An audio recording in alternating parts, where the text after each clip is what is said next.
Olá, queridos amigos, aqui é a Sandra Amaral, fisioterapeuta, e o título do vídeo de hoje é A Mente Mente. Existe uma história milenar que veio da Índia que nos conta que um certo senhor estava passeando uma vez e ele acidentalmente, vejam só, entrou no paraíso. E aí os hindus acreditam que no paraíso existe a árvore dos desejos. Então, se você se sentar embaixo, ou se você se deitar embaixo da árvore dos desejos, é como se fosse um gênio da lâmpada das 1001 noites. Tudo que você quiser é realizado.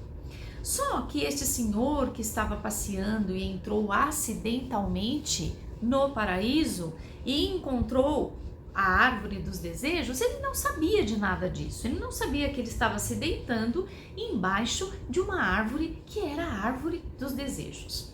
Estava muito cansado, com muita fome, mas ele estava mais cansado do que com fome. E ele se deitou, dormiu. Quando ele acordou, ele disse assim: nossa, mas que fome, que vontade de ter uma comida deliciosa. E a comida deliciosa apareceu flutuando na frente dele. Ele estava com tanta fome que ele nem quis saber de onde que vinha. Ele pegou a comida, saboreou, comeu tudo, ficou absolutamente satisfeito. E depois ele pensou: ai, que bom seria se tivesse agora água, porque eu estou morrendo de sede. E apareceu a água. E ele bebeu a água, só que agora já prestando um pouquinho mais de atenção da onde que será que tinha vindo aquela água. Daí ele ficou encafifado. Ele pensou assim: deve ter algum espírito ruim aqui, tirando um sarro com a minha cara, querendo me trapacear, querendo me causar medo. Imediatamente apareceram vários espíritos maldosos que o provocavam, que batiam nele. E depois ele pensou: nossa, eles vão me matar. E os espíritos mataram ele. Esta é uma história que quer nos ensinar muitas coisas, não é? O que vocês acham? Uma delas é o poder que existe na nossa mente. Porque, na verdade, essa árvore dos desejos, desse paraíso, ela fazia o que a nossa mente faz com a gente ao longo dos anos, ao longo das décadas.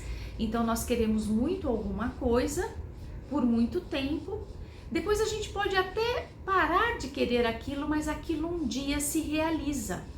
Porque o espaço de tempo é tão longo que às vezes a gente não se dá conta de relacionar o que está acontecendo com alguma coisa que eu quis muito no passado ou com alguma coisa que eu temi muito no passado. Então, querer e temer para a nossa mente, segundo esse conto, e também segundo a física quântica e tantas ciências que têm estudado a mente, querer e temer algo é a mesma coisa. Depois de um espaço de tempo, aquilo pode acontecer porque você quis ardentemente alguma coisa ou teve muito medo de que alguma coisa acontecesse. Não importa. Esses dois sentimentos causam o mesmo efeito ao longo do tempo, que é a realização. Ele se realiza. Lá no paraíso, a árvore dos desejos não tinha um lapso de tempo tão grande, era imediato. Agora, se acontecesse isso com a gente, das coisas se realizarem imediatamente após nós pensarmos alguma coisa, talvez a humanidade já teria acabado, né? Porque a gente não vigia muitas vezes os nossos pensamentos como deveríamos, e às vezes a gente entra numa vibração de pessimismo, entra numa vibração de pragmatismo, de exagero, de mágoa, sabe, de tanta coisa. E a ideia é que a gente pense naquilo, identifique que aquilo está acontecendo e rapidamente mude de vibração. Porque se a gente ficar naquela vibração, provavelmente isso acaba acontecendo. Mas o que é pior? A gente acaba somatizando. E é aí que entra agora a nossa conversa sobre corpo, sobre tratamento, sobre saúde, sobre fisioterapia. Muitas vezes eu recebo pacientes que dizem assim: nossa, aconteceu o que eu temia há anos, estou com câncer na pele, estou com câncer no ovário, estou com câncer na próstata. E eu pergunto, mas como assim? Ah, eu tinha medo porque minha mãe teve, o meu pai teve, eu tinha medo que acontecesse comigo, e olha aqui, ó, aconteceu comigo. E hoje em dia, a ciência já consegue nos explicar que os fatores genéticos, eles são menos, não são mais importantes, eles são menos importantes do que os fatores extrínsecos, os fatores que estão fora da célula. Então, se aquela célula é alimentada de uma forma ácida, com uma alimentação ruim, industrializada, a chance de desenvolver o câncer é maior. Porém, uma boa alimentação, que é o ambiente de fora da célula, da onde ela vai puxar os seus nutrientes, se ela puxa bons nutrientes, a chance de ter um câncer é menor, independente da carga genética ter aquela informação. A carga genética é menos importante do que todo o resto, inclusive não só o ambiente de fora da célula, como o ambiente que nós respiramos e como o ambiente da nossa casa mental. Então, se a nossa casa mental é uma casa pacífica, serena, que claro, às vezes a gente tem mesmo medo, fatalidade, irritabilidade, mágoa, mas na medida do possível a gente vai resolvendo aquilo, a gente vai tendo instrumentos com ajuda psicológica, com ajuda espiritual, com ajuda emocional, com ajuda social, com ajuda grupal, com ajuda interior, seja a ajuda que for, que a gente consegue dar conta daquele sentimento ruim de uma maneira um pouco mais rápida. A gente corta esse processo desse pensamento ruim ser para as nossas células um alimento que as faça desenvolver uma doença que não necessariamente precisaria ser desenvolvida, mas que foi desenvolvida porque nós não propiciamos um sossego, uma saúde, uma paz para as nossas células. Nós rotineiramente bombardeamos estas células com pensamentos fatalistas, com pensamentos pessimistas, com um modo de vida estressado, com uma alimentação industrializada, com palavras fatalistas que não ajudam em nada a construir o bem, nem na nossa vida, nem na sociedade. Então a gente vai vivendo ali naquele mundo de energias pesadas, densas, e essas energias é que alimentam as nossas células e transformam uma célula sadia, que apesar de ter eventualmente a carga genética do câncer, não necessariamente desenvolveria o câncer se fosse dado a ela as condições adequadas, as boas condições de saúde que ela tanto merece e precisa. E é por isso que o título desse vídeo é A Mente Mente, quer dizer, a mente ela existe para que nós possamos submetê-la a pontos de vistas, a argumentos que a faça tomar uma decisão lógica, pautada na realidade sensata. Só que se a gente não doma esse leão bravo, que é a nossa mente, ela começa a mentir. Ela começa, como na história, a contar mentiras. Ai, vai ter ladrão. Ai, o ladrão vai vir matar.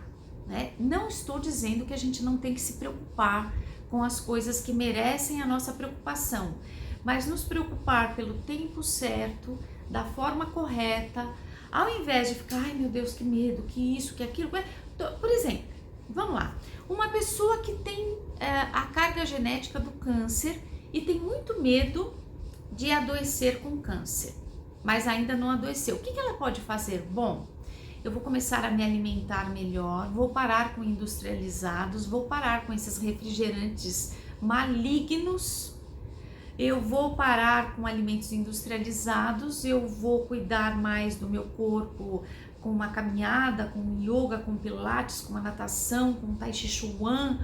Eu vou fazer aquele tratamento fisioterapêutico que eu tô adiando há um tempão para tratar daquela minha dor. Eu vou me tratar com homeopatia, com acupuntura. Eu acho que eu tô muito sozinho, então eu vou procurar um grupo de amigos, porque eu gosto de fotografar, então eu vou fazer um curso de fotografia, eu gosto de pintar, eu gosto de fazer crochê, eu gosto de dirigir, e eu vou me integrar com pessoas que gostam de coisas como eu, para receber essa energia boa de gente que está sendo feliz na vida, de gente que está tendo enfrentamentos para os seus problemas de uma forma saudável. E eu vou assistir um podcast, eu vou assistir uma palestra de alguém que eu gosto. Olha quantos recursos, infinitos recursos nós temos para lidarmos com esse medo. E aí a gente começa a cuidar tanto da saúde que o medo vai diminuindo. Então, à medida que a saúde se fortalece, o medo da doença se enfraquece.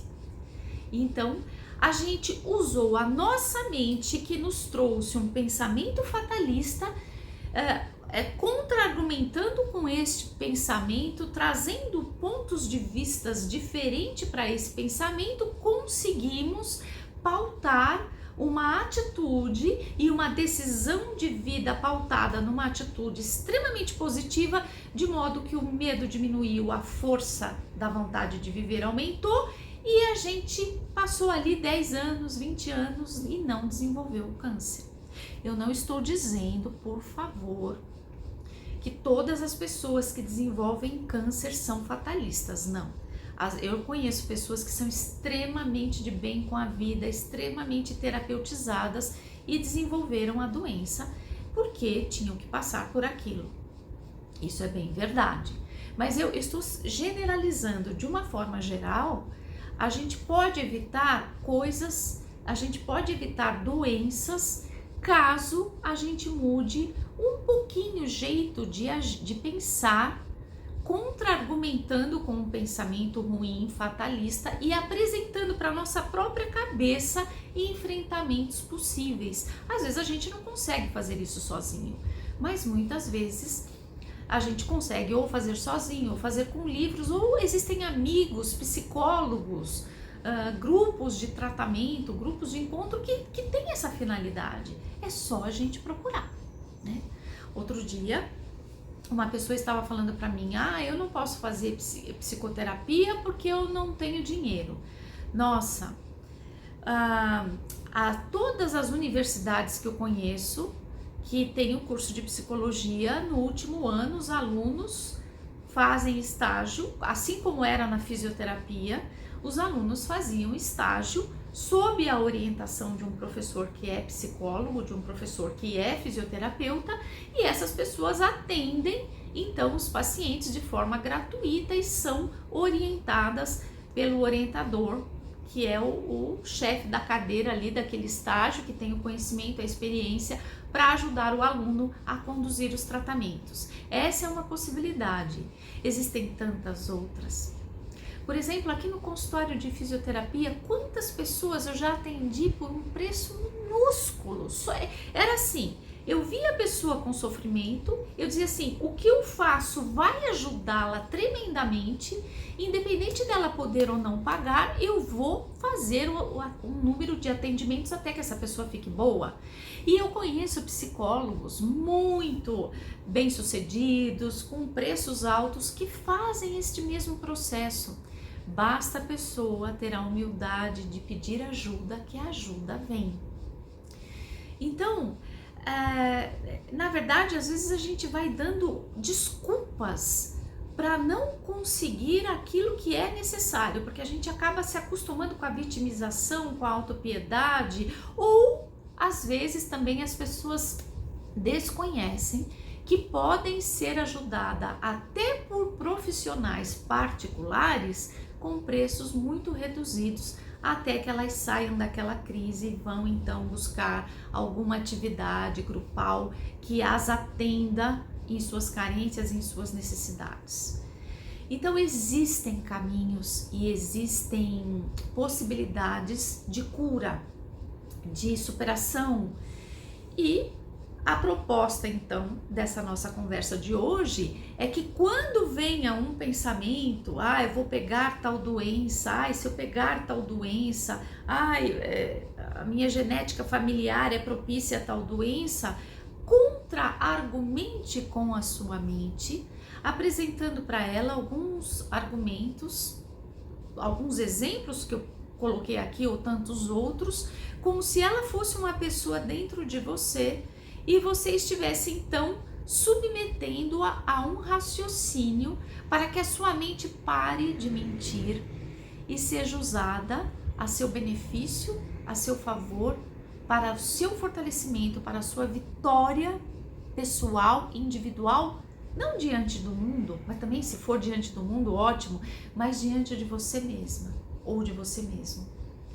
Então é isso que eu mais desejo para você, que você não seja levado pelo pensamento fatalista, que possa contra-argumentar com ele, apresentando possibilidades lógicas bastante palpáveis de superação e de vitória. Bem, meus queridos amigos, se você gostou, dê um like, compartilhe, siga-nos nas redes sociais, deixe os seus comentários. Às vezes eu recebo comentários magníficos no pessoal e eu fico pensando, seria tão bom se essa pessoa escrevesse tudo isso lá nos comentários. Por quê? Porque tantos outros podem ler e se beneficiar com aquilo que está sendo dito. Muito obrigada pela sua atenção e até o nosso próximo vídeo. Até lá!